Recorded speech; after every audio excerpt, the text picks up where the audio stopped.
In this episode of Akram's Ideas, I'm going to share with you my makes for October, so stay tuned!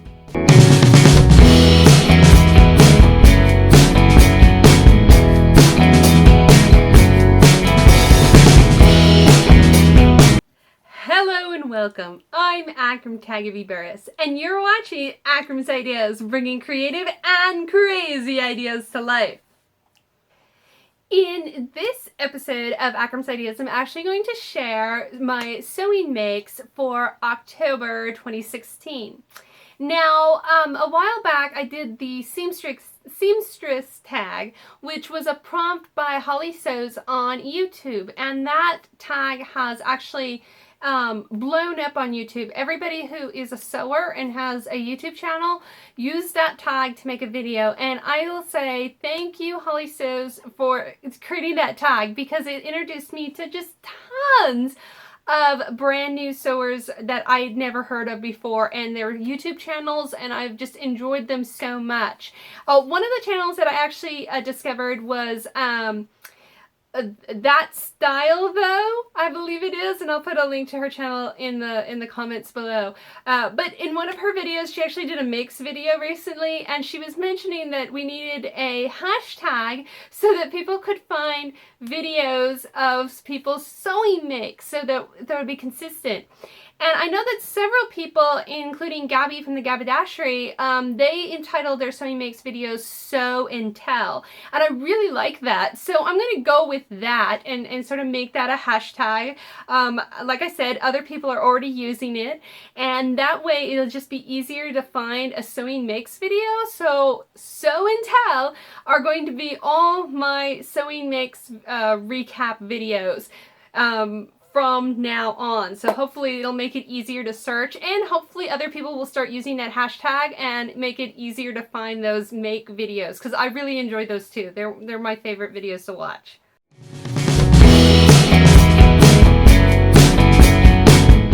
Alright, so getting started with my October 2016 makes. Now, before I get into my October makes, let me start off by saying what I'm wearing. This is actually my completed Kari dress from Megan Nelson Patterns. Or is it Megan Nielsen? It's Nielsen or Nelson. I don't know the correct pronunciation. Somebody correct me if I'm wrong. But this is actually a dress that I actually completed back at the end of July, early August.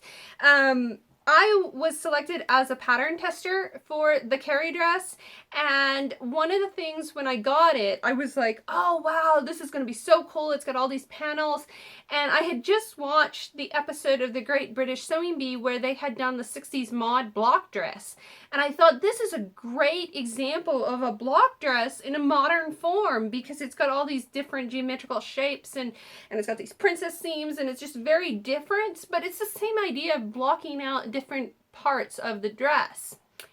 And when I was asked to do the pattern testing, I just got all on board with it. When I was sent the pattern, one of the things it says in the pattern instructions is that it's optional to include piping in your dress. And I had only used piping like twice before, and only around the neckline and sleeve finishings here. Or armhole finishings, I believe it was the case in the dresses that I'd made. So I hadn't really used piping all that much, but I was like, this dress will look awesome with piping. And ta-da!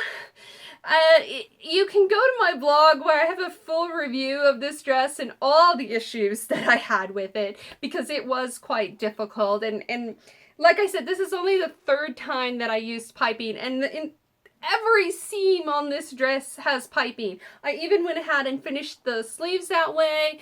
I finished the skirt hem that way. I even added piping around the collar.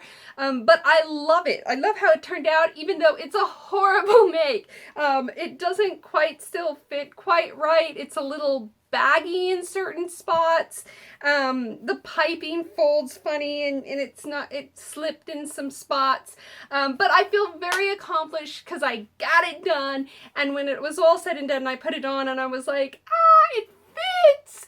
And not only does it fit, it's like got all this piping and looks beautiful and everything. So it was quite work to get this dress to put together, especially in the instance I was kind of like in the process of moving and packing and and the dress had a set for a while, so it was an interesting ordeal. But I really do recommend the Kari dress.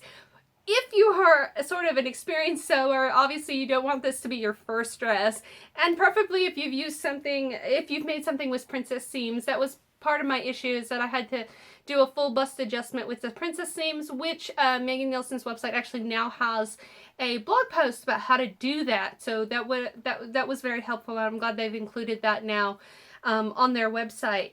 But other than that, I would say this dress is really fun. It's a great length, it's comfy, and I plan on making it again. But I've got a lot of other things in the queue right now, so we'll see when I get to making the next Kari dress. Alright, on with my mix for October 2016. I actually only made a handful of things this October, primarily because I was so busy at work, and not to mention we're still unpacking. I feel like I'm going to be unpacking for the rest of my life. It's crazy, but you know, I mentioned in other videos that I moved to a new house in August, the end of August or something like that, and ever since then I've been unpacking. And one of the issues is that you've got to like have a room where all your boxes go so that you can unload them, and then you've got to move those boxes when you want to unload the other room, and it's been crazy. So I'm still unpacking, and will be unpacking for, like I said, the rest of my life. So that took up a lot of my time. But I did do a couple of things. One of the things I mentioned back in October, I believe, that I was making a cushion for my sister. I had made her some throw pillows, and I was going to make a matching cushion for her window seat in her kitchen, which I did get done, and I actually had some fabric left over, so I actually made 2 more pillows for her, since the 2 pillows that I made didn't actually take up the whole room of the window seat, and it just looked kind of weird. So I was like, oh, she needs more pillows. So I used the solid fabric that I used on the cushion. And then finally I also made a couple of other things which are a surprise for her with that fabric. But I unfortunately don't have a picture of any of that, because I haven't actually given it to her yet, and I don't want her to see it. So I'm gonna wait, and hopefully next month in my November makes, I'll throw in a picture of the cushion and the other stuff that I made her for her window seat. Other things that I said I was gonna make and I unfortunately did not make was I was gonna make a dress for my niece Layla. That dress did not get made. I'm hoping to scratch it off and do a Christmas dress for her. One of the reasons, like I said, I just got too busy, and the other projects for my sister took a little longer than expected, making the cushion and everything like that. So I did not get poor Layla's dress made, but it doesn't really matter because she grows so fast that it probably wouldn't, she probably would only get the one time to wear it. So I'm gonna look towards making her maybe a Christmas dress or a birthday dress, since her birthday is in January. Some of the things that I did say I was gonna make and did was my Parrot skirt. Now I said in my October plans video that I came across this fantastic Parrot fabric print, and I wasn't really sure what I wanted to make with it. I know Helen from Stitch My Style had made a beautiful shift dress in a Parrot print pattern, and Lisa from Sew Over It made a wonderful circle skirt out of a Parrot print. And I wanted to do something, couldn't decide. I considered the amount of fabric that I had, and ultimately I decided to go with a gathered skirt, and I love how this skirt came out. It went really, really well. I actually did have a couple of issues, which you can read the blog post, and I'll put the link in the comments below to that blog post that describes some of the issues that I had with it. But other than that, it came out really nice, and it's got good flow to it. It's got nice gathers. The only issue is that it's too cold now. We're getting ready for sort of moving into winter, and a thin cotton skirt, I'm just not going to get a lot of wear out of it at this point in time. But I really do look forward to wearing it in the summer, and I have just a little bit of it left that I'm thinking about making some sort of little bra top to go with it to make it sort of a fun beach play suit or something like that. So we shall see how that project comes along. I also made my second Gable top, which is a pattern from Jennifer Lauren Handmade, and I love that top. It is in this fantastic autumn print. It's got a beautiful neckline. It's so soft. The fabric, it's a knit type fabric because it's got stretch to it, but it's got this incredible softness to it, and I just love that blouse. I've been pairing it with my purpley maroon Delphine skirt that I made back in September, I believe it was. So the colors, the turquoise colors and the purpley gold leaves on the blouse work really well with that skirt, and just style wise they look fantastic together. I've also worn that blouse with jeans and it also looks really good together. So I am like living in that blouse. So I'm really happy with how that make turned out.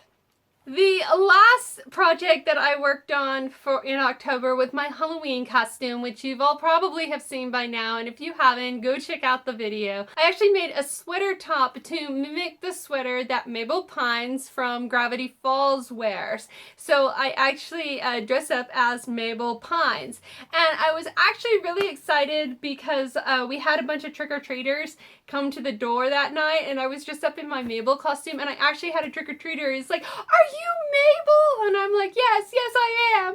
And he was telling all the other kids, he's like, she's Mabel from Gravity Falls. So the costume was a success. I was very happy with how it turned out. And I have a whole how-to video where I show my process of how to make the skirt and some of the quirky things that I did to it to make the really poofy sleeves and things like that. So that project took a lot of my time because I really wanted to get it right on the dot and be like Mabel for Halloween. And I think I did a really good job. And so, like I said, I really love that sweater. Not only is it was a great costume, but it's super comfy and I love it. So that's about it for this episode of Sew and Tell for October 2016. Those were all the makes that I did in October, and be on the lookout for my upcoming On the Sewing Table video where I share my sewing plans for November 2016. I hope you've enjoyed this episode of Akram's Ideas, and if you did, be sure to give it a big thumbs up. And as always, don't forget to follow Akram's Ideas on social media or subscribe to our channels. Click the link below. Thanks for watching!